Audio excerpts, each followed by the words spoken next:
Let's look at some more tools for editing scenes in UltraScript, because as you can see here, your entire screenplay is made out of scenes. It's no scenes, no screenplay. It's the backbone of your story. So I've added a bunch of extra tools to help you to write and organize your scenes. First, as you're writing, maybe there's some notes you want to leave for yourself, something you need to happen here. For example, maybe the father-in-law should be drinking wine or something. All right, so you can create a note for yourself, and as you can see here, the note is attached to wherever your cursor was when you were writing it, so that way as you scroll through, you'll be able to see this for yourself. Also, let's say you have a very long scene. Right now, it's just a bunch of text, right? So you can't really visually see what's happening in the scene.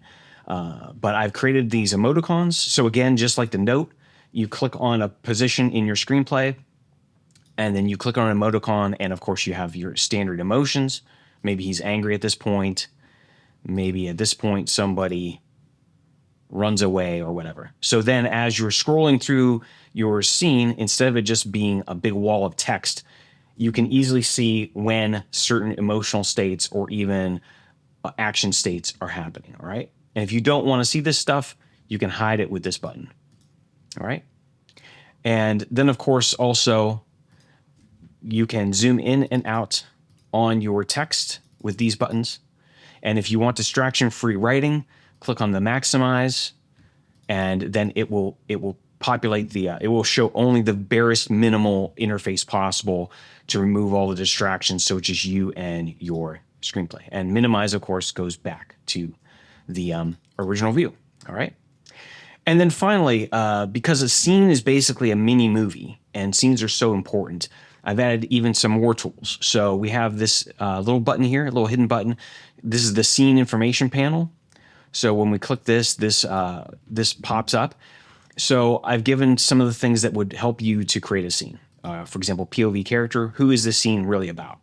What's the purpose of this scene? What's the main conflict, the goal, things like that. Notes, of course, you always need extra notes, notepads and things to go along with whatever you're working on. And then finally, a scene map, which is really just a mini beat sheet for your scene. So even before you start writing, for example, you could create a bunch of beats, and then you can scroll around in them, and you can start adding information about these, all right? And if you want to get rid of that, you can just click on the delete thing. It's just another way of like I said, a scene is a mini movie. So you want to have as many tools as you can to make sure that your scene runs as effectively as possible. So that's why I've included all these tools, which I don't think are in any other screenwriting tool out there.